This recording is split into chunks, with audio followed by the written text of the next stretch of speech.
Oh, it's going. It's going? Okay. So we'll have time to just cut. left the shot. It's fine. It's fine. Get back in the shot. Like, who has that some food? Who cares? Okay. Alright, you ready? Yeah, let's go. Alright, let's do this. 3, 2. Hi, I'm John. This is Jason. Hi, I'm John. This is Jason. And we're going to talk about how controllers affect literacy. Jason, what's your definition? My definition of literacy, I've been developing since the beginning of class, is as follows. The ability to confidently comprehend, communicate, and utilize the tools of a given subject matter. Well, now, What is your definition of literacy, John? well, thanks for asking. My definition is, No of course, creating an understanding with one's own ability through the lens that one has. And Dope. combined, we define it as to confidently Comprehend, communicate, and utilize tools of a given subject matter with the background one has acquired. yes. Yes. That is your line. We'll So, talk about gaming literacy now. What it is and why it's important. Jason, why is it important? okay, video gaming is literacy. The practice of playing video games involves learning how to communicate actions through a controller to affect a digital environment or world.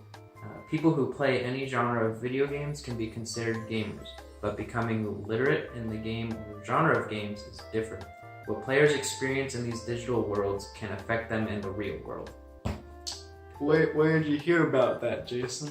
I know a guy whose initials are JZH. It's me. I developed that, alright? Whatever the That's case, me, anyway. video games are a literary experience, and the controller is the only way to connect to that experience. But before we dive into controllers, we need to shed a light on video game consumers, which are affected by the controllers. Ever since the early days of the first famous video game home console, known as the Atari, the gaming community has grown and evolved. Home consoles brought accessibility to a larger audience, allowing for gaming to grow in popularity.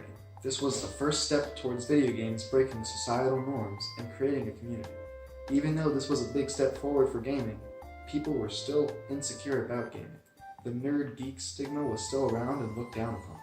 Nowadays, the gaming community has a much broader spectrum of gamers, throwing away that old stigma. This can be attributed to the economic, entertainment, and accessibility changes over the years. Gaming has always stemmed from the idea of entertainment and fun, while trying out new and exciting things. The term escapism is thrown around a lot when talking about video games, and this is true for the most part. Video games are used to escape the day-to-day reality and learn something new. One could almost attribute this to a book or a movie. The fact of the matter is, gaming was a pastime more than it was an activity that one engaged in for money or fame. The lax nature of games comes from the simple beginnings it had, and that leads us to our topic of the day.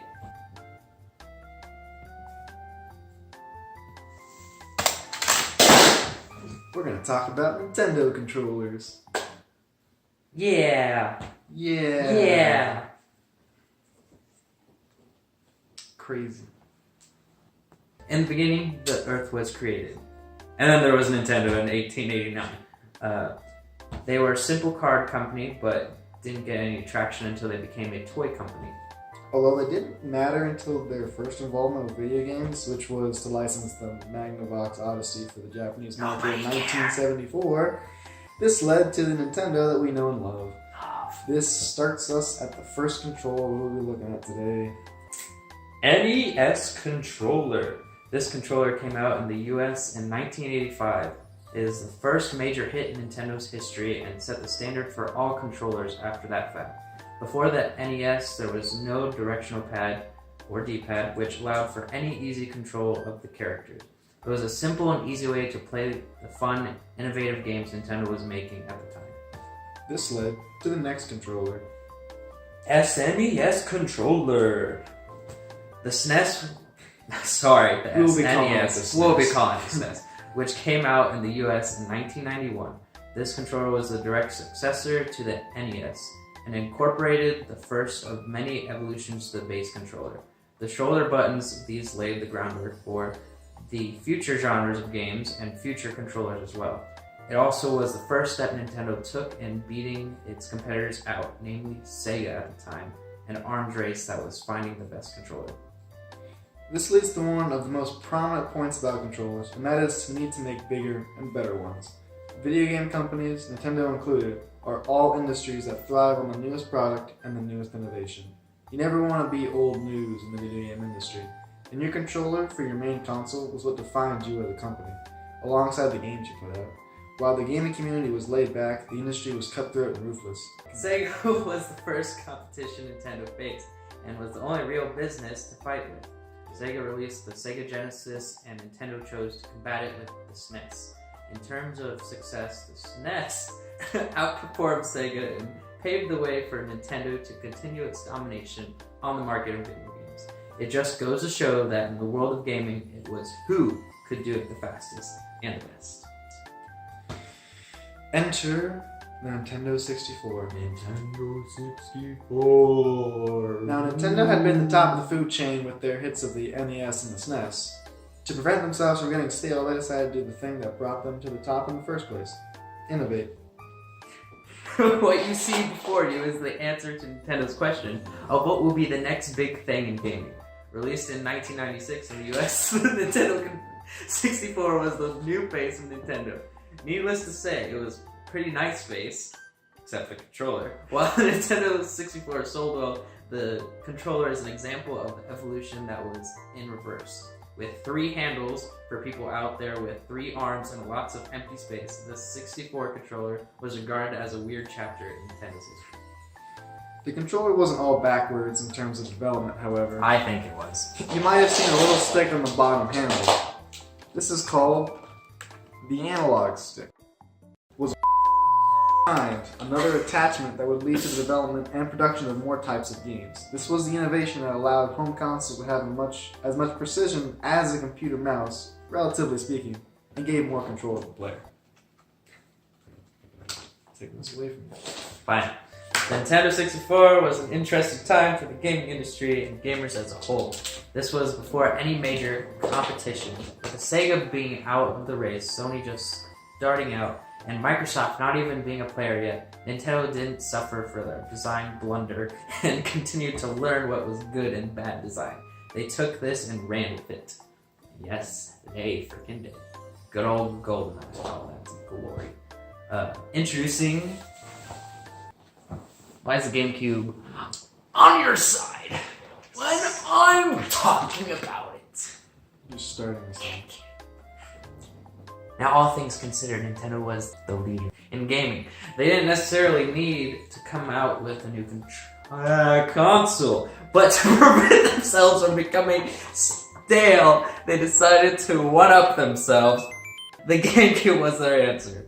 This controller was released in 2001 and came into conflict with the PlayStation 2 and the original Xbox.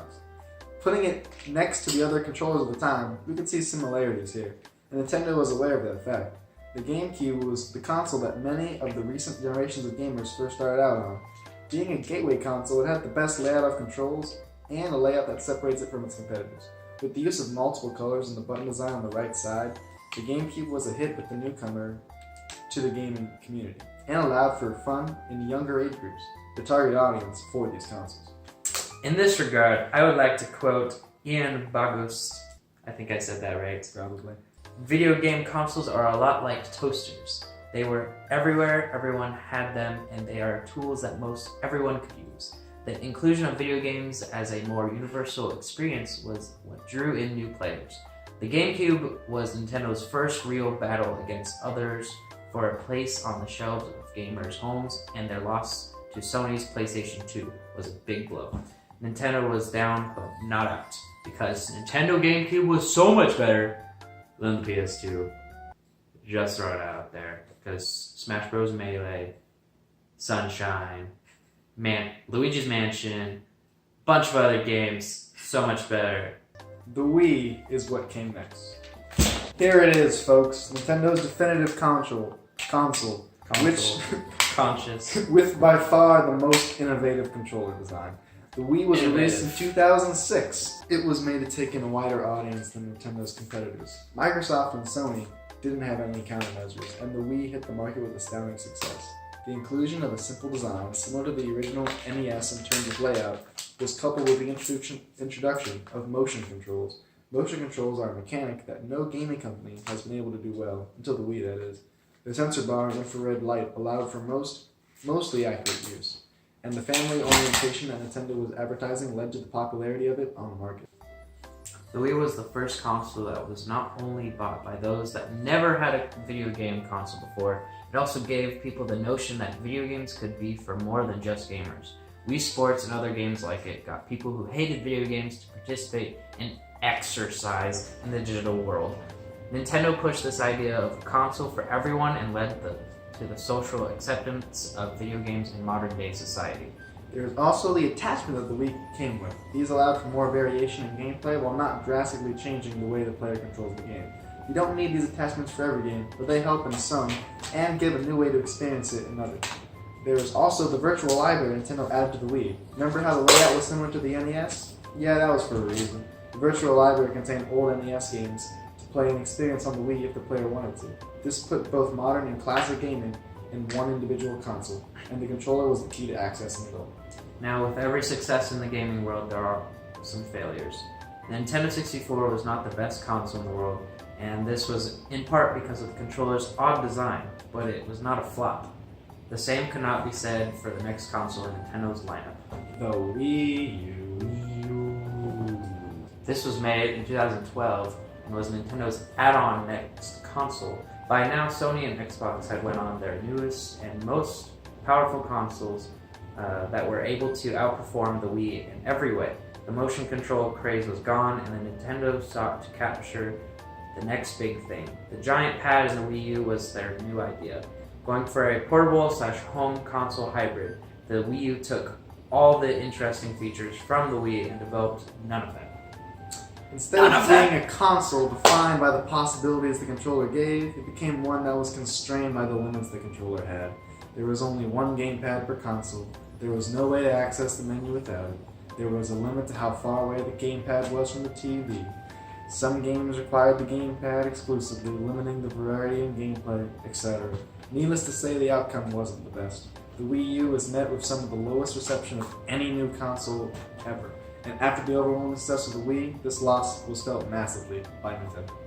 The gaming industry has changed over the years. Nintendo is starting to fall behind, and this has to do with decisions they have made in their controller layout.